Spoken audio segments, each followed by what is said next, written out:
Hi viewers, welcome to our channel. ప్రస్తుతం మనతో పాటు భరద్వాజ్ గారు సీనియర్ జర్నలిస్ట్ ఉన్నారు. వారితో ఒకసారి మాట్లాడదాం. సార్ నమస్కారం. సార్ నమస్తే అండి.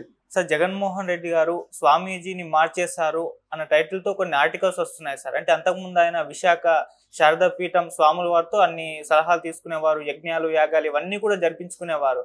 కానీ అవేమీ ఫలితాన్ని ఇవ్వలేదు. ఈయన అధికారంలోకి కూడా రావడానికి హెల్ప్ అవ్వలేదు. అందుకని చెప్పేసి ఈయన ఇంకో కొత్త స్వామీజీని వెతుక్కున్నారు. విజయవాడలో ఉంటున్న ఆశ్రమంలో ఉంటున్న ఒక స్వామీజీ దగ్గరికి ఆయన తరచుగా వెళ్తున్నారు. ఇక మీదట పూజ కార్యక్రమాలన్నీ కూడా ఆయనతో చేయించుకుంటున్నారు. ఇవన్నీ ఆయన అధికారంలోకి తీసుకొని రావడానికి హెల్ప్ చేస్తాయేమో చూడాలి అన్న లెవెల్లో కొద్దిగా ట్రోలింగ్ కూడా నడుస్తుంది.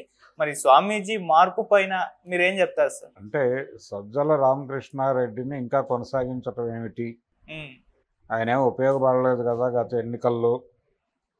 కాబట్టి ఆయన వల్లనే ఓటమి వచ్చింది కాబట్టి ఆయన ఎందుకు తీసి పక్కన పెట్టలేదు అని చర్చ జరిగింది కదా. అవును. మరి ఇక్కడ స్వామీజీని మార్చడం అనేది గొప్ప విషయం, అభినందించదగ్గ విషయమే కదా. స్వరూపానంద ఆయన విశాఖపట్నానికి చెందినటువంటి ఒక స్వామీజీ. ఈయనకి ఆధ్యాత్మిక గురువుగా కనిపించాడు.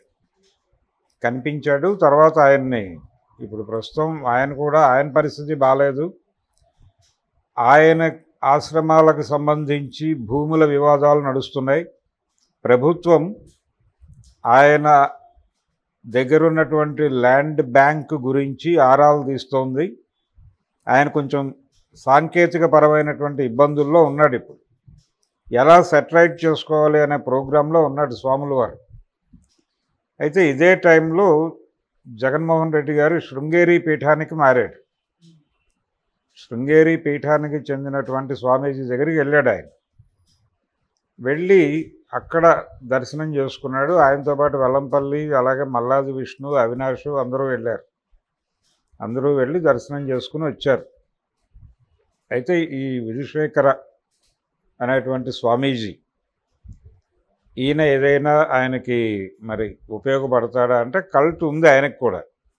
శృంగేరి పీఠాన్ని నమ్మిన వాళ్ళు ఉన్నారు, అనుయాయులు ఉన్నారు. దానికి సంబంధించిన ఒక ఇమేజ్ ఉంది.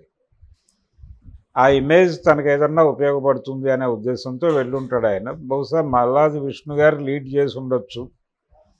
అలా ఆయన ఆ స్వామీజీ దగ్గరికి వెళ్ళి దర్శనం చేసుకుని వచ్చాడు. అంతవరకే విషయం. అయితే ఈ స్వామీజీలు వీళ్లతో ఏమిటి ప్రయోజనము అంటే ఒక సమాజానికి ఒక పాజిటివ్ సిగ్నల్ పెడుతుంది. చిరంజీవి గారు జగన్మోహన్ రెడ్డి గారి దగ్గరికి వెళ్ళి వినమ్రుడై నమస్కారం పెట్టడం వివాదాస్పదమైంది ఆ రోజుల్లో. నిన్న అంటే ఈయన ఆ విధుశేఖర దగ్గరికి వెళ్ళినప్పుడు అలాగే దాదాపుగా ప్రణమిల్లాడు జగన్మోహన్ రెడ్డి గారు. ఆయన నిలబడి నమస్కారం పెట్టినటువంటి ఫొటోస్ చూసాం మనం. చాలా వినయం ఉంది. ఇది ఒక సమూహంలోకి పాజిటివ్ వెడుతుంది అనే ఉద్దేశంతో చేసుండొచ్చు. పైగా తన మీద ఒక బ్రాండ్ ఉంది. ఆ బ్రాండ్ నుంచి బయటకు రావటం కూడా వ్యూహం కావచ్చు. ఈ మధ్య చూసామంటే పూచికి పుల్ల దొరికినా బ్రహ్మాస్త్రం చేసే ప్రయత్నం చేస్తోంది తెలుగుదేశం పార్టీ. ఆ మధ్య మనం లడ్డూ వివాదం చూసాం, తిరుమల వివాదం చూస్తున్నాం. టీటీడీ కొత్త చైర్మన్ గారు కనిపించకుండా జగన్మోహన్ రెడ్డి మీద చాలా విమర్శలు చేస్తున్నాడు ఆయన రోజువారీ. ఈ ప్రాసెస్లోనే ఆయన టీటీడీ ప్రక్షాళన అంటే ఇతర మతస్థులకి ఉద్యోగాలు ఉంటే వాళ్ళని వేరే చోటకి బదిలీ చేయటం లాంటి కార్యక్రమాలు కూడా తీసేసుకుంటున్నాం ఇలా మాట్లాడుతున్నాడు.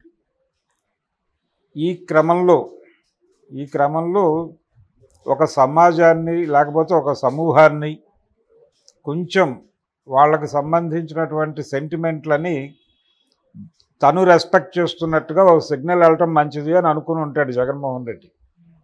అందుకని వెళ్ళి ఒక నమస్కారం పెట్టాడు. ఇది ఆయనలో వచ్చిన మార్పుకి సూచకగా అనుకుంటే నెమ్మదిగా తాను తిరిగి జనాల్లోకి తీసుకెళ్ళి తను ఒక సమర్థుడైనటువంటి ప్రతిపక్ష నాయకుడిగా ఎమర్జ్ అయితే తప్ప నడవదు. ఇవన్నీ ఓకే. ఈ ప్రయత్నాలన్నీ చేస్తూనే తను ఒక సమర్థుడైనటువంటి ప్రతిపక్ష నేతగా ప్రజల్లో ఒక ఆమోదాన్ని తెచ్చుకోవాల్సి ఉంటుంది. ఓకే. అంటే జనాల రోజువారీ సమస్యల్ని పరిష్కరించడంలో ప్రభుత్వ వైఫల్యం గురించి నువ్వు గ్రౌండ్లో నిలబడి నిన్న ఎలాగైతే మీ ప్యాలెస్ నుంచి బయలుదేరి వారి ఆశ్రమానికి వెళ్ళి, నేను అనుకోవటం సత్యనారాయణపురం ఏరియాలో ఉంటుంది వీళ్ళ ఆశ్రమం, బహుశా అక్కడికే వెళ్ళుంటారు ఈయన అనుకుంటున్నా. అక్కడికి వెళ్ళి మీరు ఎలాగైతే ప్రణమిల్లారో అదే పద్ధతిలో ప్రజల రోజువారీ సమస్యల మీద మీరు గ్రాస్ రూట్ లెవెల్లో నిలబడి ఫైట్ చేయగలిగితే, ప్రజలకి ఒక సమర్థుడైన ప్రతిపక్ష నేత మాతో ఉన్నాడు అనేటువంటి ఒక భరోసా ఇవ్వగలిగితే ఖచ్చితంగా మీకు అధికారం వచ్చే అవకాశం ఉంది. అలా కాకుండా ఇలా స్వామీజీల దగ్గరికి వెళ్ళి ప్రణమిల్లి బయటకు వచ్చి 2 పొలిటికల్ స్టేట్మెంట్స్ ఇచ్చేస్తే పని అయిపోతుంది అనుకుంటే కుదరదు. ఇంకా ఆ ప్రాక్టీస్ మొదలవ్వలేదు జగన్మోహన్ రెడ్డి నుంచి. 6 నెలలు అయిపోయింది, మీరేం చేశారు అని అడుగుతున్నారు వారిని. 6 నెలలు అయిపోయింది, ప్రతిపక్ష నేతగా మీరేం చేశారు అని జనం అడిగితే చెప్పుకోవడానికి నేను శృంగేరి పీఠానికి వెళ్ళి నమస్కారం పెట్టి వచ్చానంటే కుదరదు కదా. ఆ మధ్య వరదలు వచ్చినప్పుడు మీ రోల్ ఏమిటి, మీరు పోషించిన పాత్ర, ప్రభుత్వం పోషించిన పాత్ర ఏమిటి అనేది వేరే గొడవ. అది 100% సబబా తప్ప దాని మీద పొలిటికల్ విమర్శ చేయండి, ఓకే. దాంతోపాటు మిమ్మల్ని మీరు ఆత్మవిమర్శ కూడా చేసుకోవాలిగా మీ యాక్టివిటీ మీద. అందుకని ఆ ప్రయత్నం చేయాలి ఆయన. ఈ స్వామీజీలను మార్చుట, అలాగే సలహాదారులను మార్చుట, ఇది ఓకే, ఇదంతా జరుగుతుంది, ప్రొసీజర్. ఇది ప్రొసీజరల్ ప్రోగ్రామ్. ఇవి మాత్రమే మిమ్మల్ని కాపాడవు. మిమ్మల్ని కాపాడాల్సింది ప్రజలు. మీకు ఆల్రెడీ ఒక 40% ఒక సెక్షన్ మద్దతు ఉంది మీకు. ఆ మద్దతును కన్సాలిడేట్ చేసుకోవటానికి ఏం చేయాలి అనే కార్యక్రమాన్ని రూపొందించుకుని రాజకీయ కార్యక్రమంలో ఉండాలి జగన్మోహన్ రెడ్డి. అలా ఉండగలిగితే తిరిగి ఆయన అధికారంలోకి రావటం అనేది పెద్ద కష్టమేం కాదు. కూటమి ప్రభుత్వం మీద ప్రజలు క్రిటికల్గానే ఉన్నారు. క్రిటికల్గా ఉండటం మాత్రమే కాదు, జాగ్రత్తగా గమనిస్తున్నారు ఏం జరుగుతోంది, ఎలా జరుగుతోంది. అంటే ఇప్పటివరకు వీళ్ళు చూపిస్తున్నటువంటి ప్రోగ్రెస్ అంతా కూడా కేసులు పెట్టడంలోనూ దీని మీద ఉంది తప్ప గ్రౌండ్లో జనాలకి అందుతున్నది ఏమీ కనిపించటం లేదు. అందుకని చంద్రబాబు నాయుడు గారి సంపద సృష్టిస్తాను అనేటువంటి నినాదం కూడా ఎక్కడ సంపద సృష్టించటం లేదు జనాలకు. ఇంకా ఆయన సంపద సృష్టించే విద్య జనాలకు పూర్తిగా ఇవ్వలేదు. ఆ ఇవ్వలేదు అనేటువంటి విమర్శ ఉంది జనాల్లో. సో కొన్ని సమస్యలు కలవు. అలాగే ఎన్నికల హామీల అమలు గురించి మీరు రోడ్డు మీదకి వచ్చి ప్రశ్నించండి ప్రభుత్వాన్ని, ప్రజలతో కలిసి. ఆ పని చేసినా మీ క్రెడిబిలిటీ పెరుగుతుంది. అది కూడా చేయట్లే జగన్మోహన్ రెడ్డి.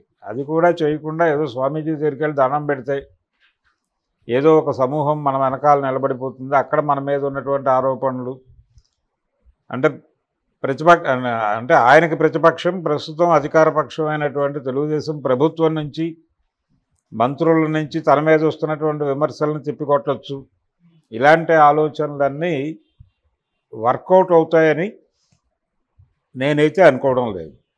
ఆయన మార్చాలి, రూట్ మార్చాలి. రూట్ మార్చడం అంటే ఆ స్వామీజీ నుంచి ఈ స్వామీజీకి మారటం కాదు. ఆయన ప్రజాక్షేత్రంలోకి వెళ్ళి పనిచేయటం